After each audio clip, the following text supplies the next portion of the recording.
ہر عبادت سے برتر عبادت نماز، ساری دولت سے بڑھ کر ہے دولت نماز، ہر عبادت سے برتر عبادت نماز۔ الحمد لله رب العالمين والصلاة والسلام على سيد الأنبياء والمرسلين أما بعد فأعوذ بالله من الشيطان الرجيم بسم الله الرحمن الرحيم الصلاة والسلام عليك يا رسول الله وعلى آلك وأصحابك يا حبيب الله الصلاة والسلام عليك يا نبي الله وعلى آلك وأصحابك يا نور الله۔ نبی پاک صلی اللہ تعالی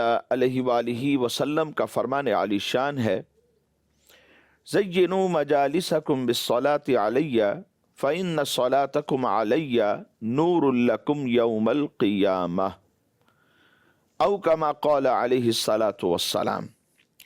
ارشاد فرمایا کہ تم اپنی مجالس کو مجھ پر درود پاک پڑھ کر آراستہ کیا کرو، کیونکہ تمہارا مجھ پر درود پڑھنا کل بروز قیامت تمہارے لیے نور ہوگا۔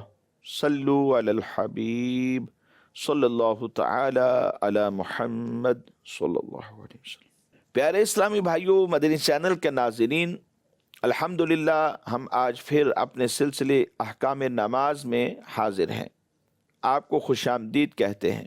حصول ثواب کی خاطر بیان سننے سے پہلے اچھی نیتیں بھی فرما لیجیے کہ فرمان مصطفیٰ صلی اللہ تعالی علیہ وآلہ وسلم ہے، نیت المؤمن خیر من عملہ، مومن کی نیت اس کے عمل سے بہتر ہے۔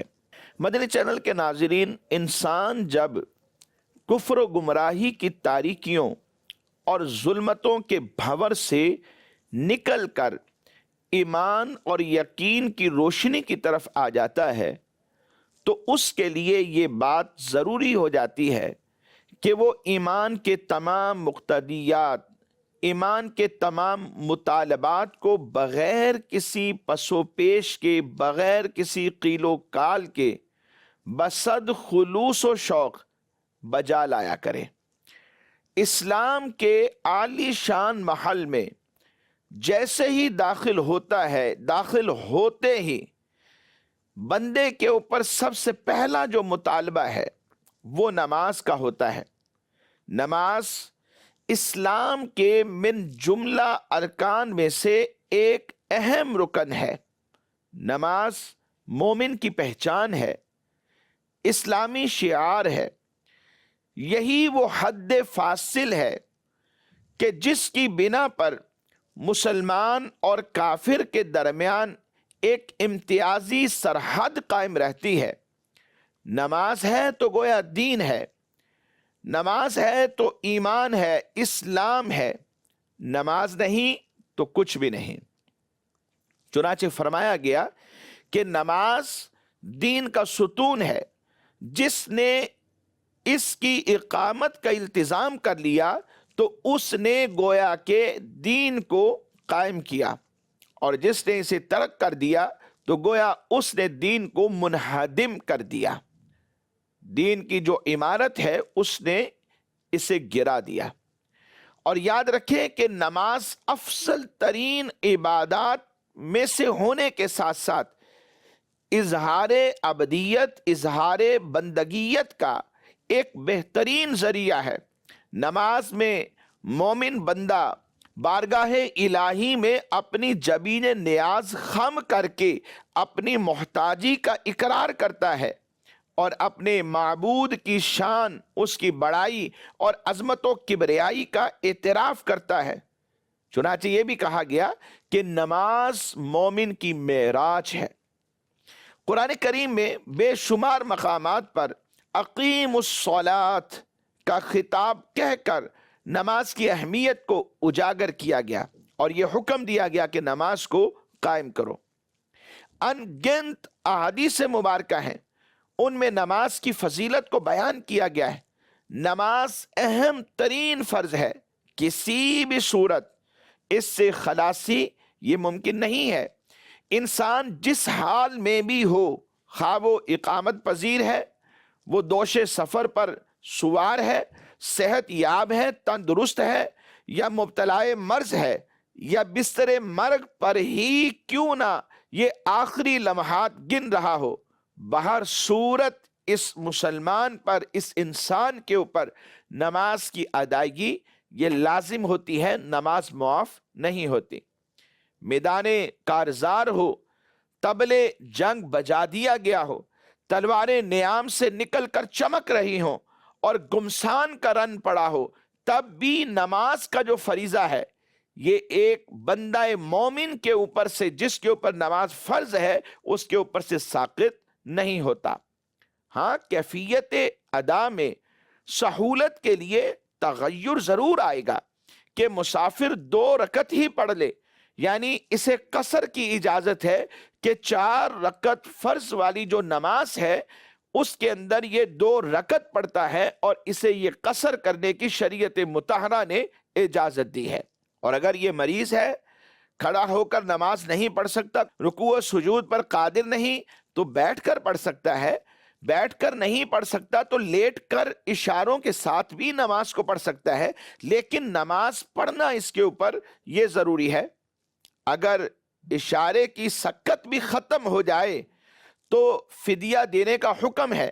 اس کی فرضیت کا جو بار ہے یہ بندہ مومن کے اوپر سے پھر اس صورت میں ساقط ہو جاتا ہے، لیکن اس کی بھی صورتیں ہیں، اس کی شرائط ہیں کہ کب دینا ہے اور کب نہیں دینا، زندگی میں ہی دینا ہے یا زندگی کے بعد دینا ہے، اس کی ایک مکمل تفصیل ہے۔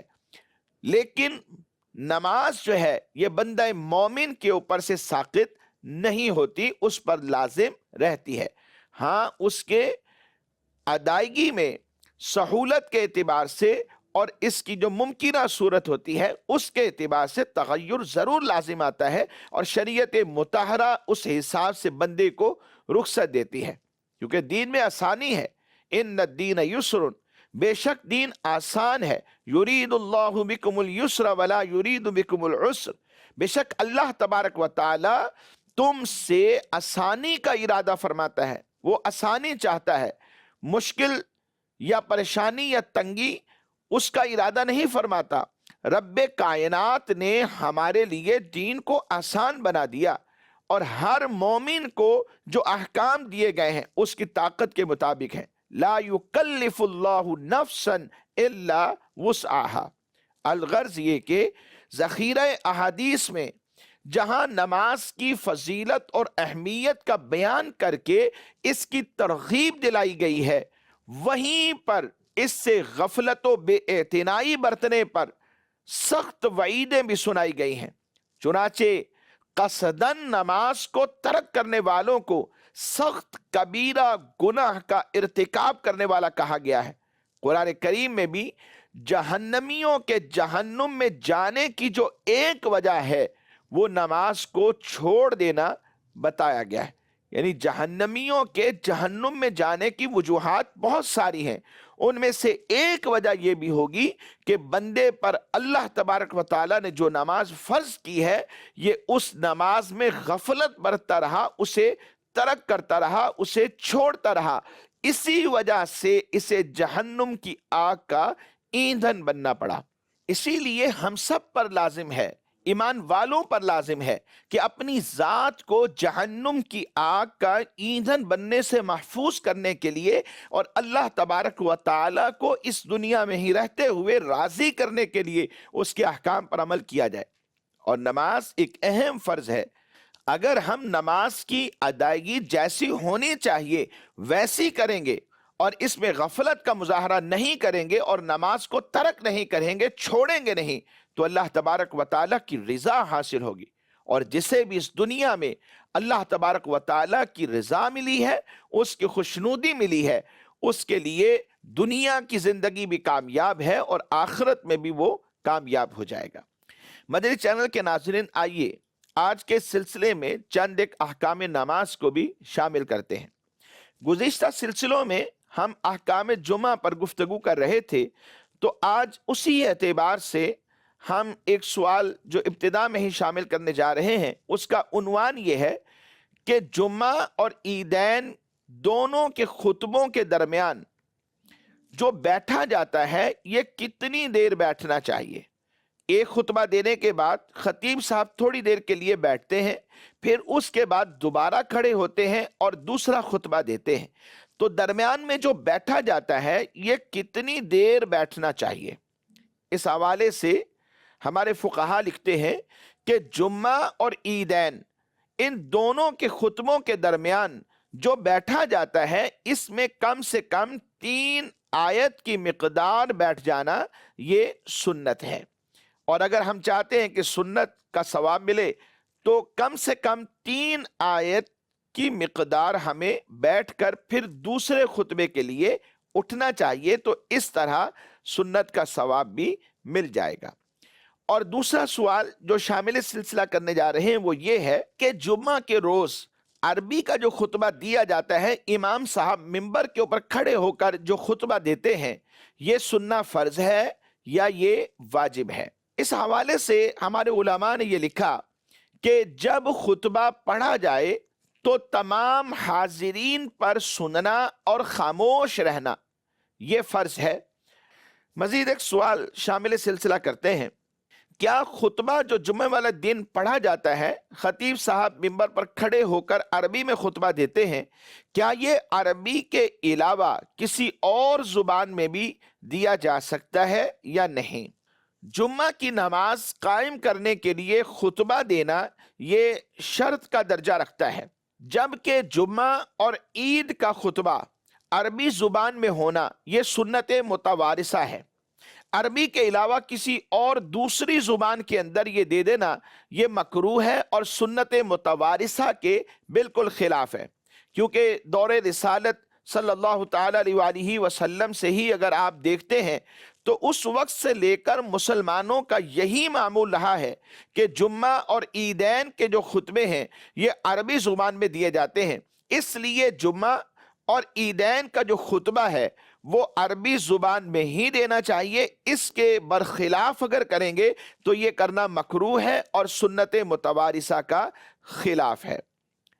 مزید ایک سوال شامل سلسلہ کرتے ہیں اور وہ یہ ہے کہ نماز جمعہ کے دونوں خطبوں کے درمیان میں جو وقفہ کیا جاتا ہے یہ کہاں سے ثابت ہے، اور اس وقفہ کے کرنے میں حکمت کیا ہے کہ خطیب صاحب پہلے ایک خطبہ دیتے ہیں، پھر تھوڑی دیر کے لیے بیٹھ جاتے ہیں، کم و بیش 3 آیت کی مقدار بیٹھنا سنت ہے تو یہ بیٹھ جاتے ہیں، پھر اس کے بعد دوبارہ کھڑے ہوتے ہیں اور دوسرا عربی میں خطبہ دیتے ہیں۔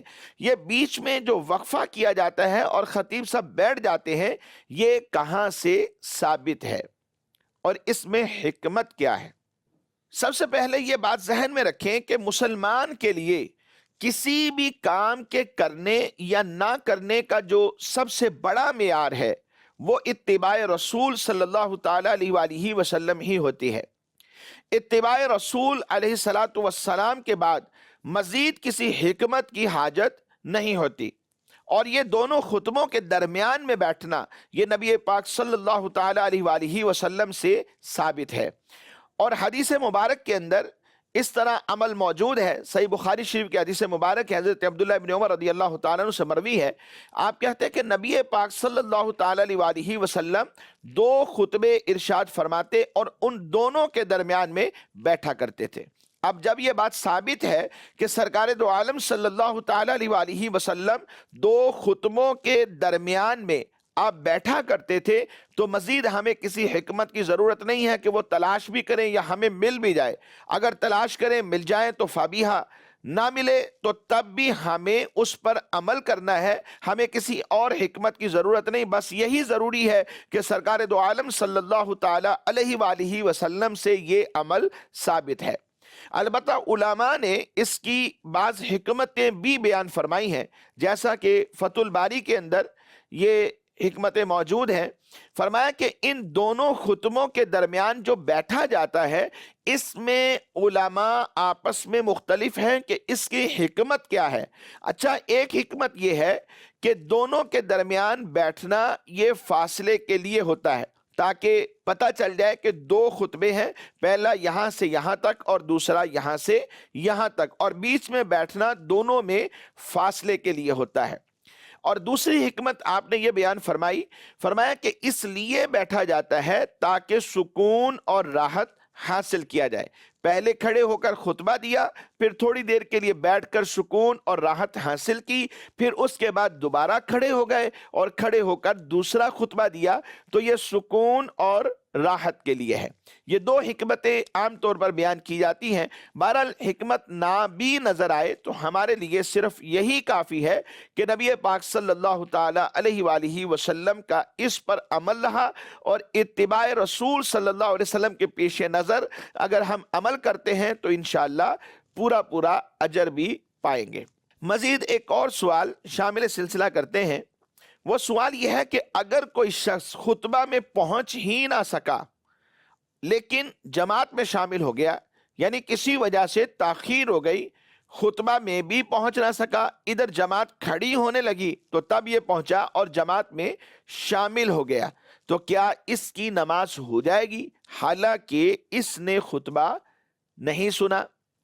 اس حوالے سے علماء نے یہ لکھا کہ جو افراد جمعۃ المبارک کا خطبہ سننے کے لیے مسجد میں حاضر ہوئے، یعنی خطیب صاحب جب خطبہ دینے کے لیے ممبر پر کھڑے ہوئے اور حاضرین جو موجود ہیں، ان تمام حاضرین پر جمعۃ المبارک کا خطبہ سننا یہ فرض ہے۔ انہیں چاہیے کہ تمام کے تمام کاموں کو موقوف کر دیں، تمام ذکر اذکار کو، عبادات کو موقوف کر دیں، اب خطبے کا استماع کریں، یعنی انتہائی توجہ کے ساتھ خطبہ سماعت کریں۔ اگر حاضرین میں سے کوئی بھی شخص خطبہ نہیں سنتا، گفتگو میں مشغول رہتا ہے، تو ایسے شخص کے متعلق احادیث مبارکہ کے اندر یہ وعید ہے، فرمایا گیا کہ اس کا جمعہ نہیں ہے۔ اب اس حدیث مبارک کے تحت ہمارے فقہاء نے، شارحین حدیث نے جب کلام کیا تو کہا کہ اس کا مطلب یہ ہے کہ ایسا شخص جمعہ کی فضیلت سے محروم رہے گا، البتہ اس کا یہ جو فعل ہے یہ ناجائز و حرام قرار پائے گا، البتہ جمعہ کی نماز اس کی ہو جائے گی۔ اور جو افراد جمعۃ المبارک کے خطبہ کے وقت مسجد میں حاضر ہی نہ ہو سکے، کسی وجہ سے تاخیر کا شکار ہے، اب جیسے ہی پہنچے تو ادھر نماز قائم ہو گئی، خطبہ ختم ہونے کے بعد آ کر گویا یہ نماز میں شامل ہوئے، تو یاد رکھیں ایسے افراد کا جمعہ تو ہو جائے گا، لیکن پہلے پہنچنے اور خطبہ سننے والوں کی بنسبت انہیں ثواب کم ملے گا، یعنی ثواب میں ان کے مسلسل کمی ہو جائے گی۔ اور اس کی وجہ یہ ہے کیونکہ جمعہ قائم کرنے کے لیے خطیب کا کم از کم اپنے علاوہ 3 عاقل بالغ مرد حضرات کے سامنے یہ خطبہ دینا شرط ہوتا ہے کہ امام صاحب کے سامنے 3 عاقل بالغ مرد حضرات یہ بیٹھے ہوئے ہیں، تو ان تینوں کا موجود ہونا یا 3 کا موجود ہونا یہ خطبہ کے لیے شرط ہے، اور شرط پائی گئی کیونکہ جمع غفیر تھا، کثیر افراد موجود تھے، تو اس وجہ سے خطبہ ہو گیا جو نماز کے لیے شرط ہے۔ یہ نہیں پہنچے تھے لیکن آ کر جماعت میں شامل ہو گئے تو ان کی نماز ہو جائے گی۔ لہذا مسلمانوں کو چاہیے کہ نماز اگرچہ ہو جاتی ہے پھر بھی وقت پر آئیں تاکہ جمعہ کا جو پورا ثواب ہے وہ یہ حاصل کریں اور اس میں کمی واقع نہ ہو۔ ناظرین آئیے آج کے سلسلے میں چند ریکارڈڈ سوالات بھی ہم شامل کرتے ہیں۔ جی سوال چلائیے۔ میرا مفتی صاحب سے یہ سوال ہے کہ کیا عورت پیتل کی چوڑیاں پہن کر نماز پڑھ سکتی ہیں؟ عورت کے لیے پیتل کی یا کسی بھی دھات کی چوڑیاں پہننا یہ جائز ہے۔ جب اس کا پہننا جائز ہے تو خواتین کے لیے پہن کر نماز پڑھنا بھی جائز ہے، اور اس کی وجہ یہ ہے کیونکہ ہمارے دور کے جو جید علماء کرام ہیں انہوں نے عموم بلوہ کی وجہ سے عورتوں کے لیے سونا چاندی کے علاوہ جو دیگر دھاتیں ہوتی ہیں جیسے آرٹیفیشل جیولری، مختلف دھاتوں سے بنی ہوئی آرٹیفیشل جیولری، اس کا پہننا بھی جائز قرار دیا ہے۔ اور عورت کے لیے جس زیور کا پہننا جائز ہے، جب اس جوازی زیور کو پہنے ہوئے ہوگی تو اس حالت میں اگر نماز پڑھے گی تو نماز میں بھی کوئی کراہت نہیں ہے، بلا کسی کراہت کے اس کی نماز جائز ہے۔ مزید سوال چلائیے۔ مفتی صاحب سے میرا یہ سوال ہے کہ ایسی قرأت جو لہن جلی کی غلطیوں پر مشتمل ہو، کیا اسے بھی توجہ کے ساتھ سننے کا حکم ہے؟ سب سے پہلے اس حوالے سے یہ ذہن میں رکھیے کہ لحن غلطی یا لب و لہجہ کو کہتے ہیں، اور اگر اصطلاح قراء میں دیکھیں تو پھر لحن کا مطلب یہ ہوتا ہے کہ قرآن کریم کو بغیر تجوید کے پڑھنا، یعنی تجوید کے خلاف پڑھنا، یہ لحن کہلاتا ہے۔ اور لحن کی دو قسمیں ہیں، ایک لحن جلی ہے اور دوسری لحن خفی ہے۔ لحن جلی جو ہے یہ بڑی اور واضح غلطی کو کہا جاتا ہے۔ اسی کے بارے میں سید اعلی حضرت رحمۃ اللہ تعالی علیہ نے اپنے فتاوی میں فتاوی بزازیہ کے حوالے سے لکھا تھا، اللحن حرام بلا خلاف، کہ لحن سب کے نزدیک یہ حرام ہے۔ اس سے مراد یہی لحن جلی ہوتی تھی۔ اچھا، اس میں ہوتا کیا ہے؟ ایک حرف کو دوسرے حرف سے بدل دینا، یا ساکن کو متحرک پڑھ دینا، یا حرکت کو حرکت سے بدل دینا، یا کسی حرف کو بڑھا دینا، جیسے خالقہ تھا اسے خالقہ پڑھ دینا، آخر میں الف بڑھا کر اسے گویا کہ حروف مدہ کی طرح پڑھ لینا۔ تو یہ کبھی حرف کو بڑھا دینے سے بھی لحن جلی ہوتی ہے۔ اور جو لحن خفی ہے یہ چھوٹی غلطی کو کہا جاتا ہے، اور یہ پوشیدہ غلطی کے لیے بھی بولا جاتا ہے، یعنی ان قواعد کا ترک کر دینا جو تحسین حروف سے تعلق رکھتے ہوں۔ لحن خفی سے فساد معنی لازم نہیں آتا، اس سے معنی بگڑتے نہیں ہے۔ لحن خفی پھر بھی مکروہ ہے، شرعاً اس غلطی سے بچنا بھی یہ مستحب ہے۔ لحن خفی یہ عام طور پر صفات عارضہ میں یہ غلطیاں کرنے سے پیدا ہوتی ہے۔ مثال کے طور پر ادغام، اقلاب، اخفاء اور مدات وغیرہ کے اندر غلطی کی جائے تو اسے لحن خفی کہا جاتا ہے۔ اس تفصیل کے بعد جو سوال پوچھا گیا ہے اس کا جواب یہ ہوگا کہ اگر قرأت میں جو غلطی کی جا رہی ہے وہ غلطیاں لحن جلی والی غلطیاں ہیں جن سے بچنا ضروری تھا، ان غلطیوں پر مشتمل ہے، تو ایسی تلاوت کرنا بھی جائز نہیں۔ اور اگر کوئی تلاوت اس طرح کی کر رہا ہے تو توجہ کے ساتھ اسے سننا یہ بھی ناجائز اور گناہ ہے۔ ایسی صورت میں ممکن اگر ہو تو پڑھنے والے کو گناہ سے بچانے کی نیت سے اسے سمجھانا چاہیے کہ بھائی آپ جس انداز سے پڑھ رہے ہیں یہ انداز درست نہیں ہے، تلاوت کا انداز ایسا نہیں ہوتا، اس میں آپ نے فلاں غلطی کی ہے، بہتر یہ ہے کہ پہلے آپ اس کو سیکھیں اور اپنی یہ غلطیاں دور کریں، اور غلطیاں دور کرنے کے بعد پھر آپ اسے پڑھیں۔ تو احسن انداز سے، حکمت عملی سے، بڑے ہی پیارے انداز سے انہیں سیکھنے کی ترغیب دلانی چاہیے۔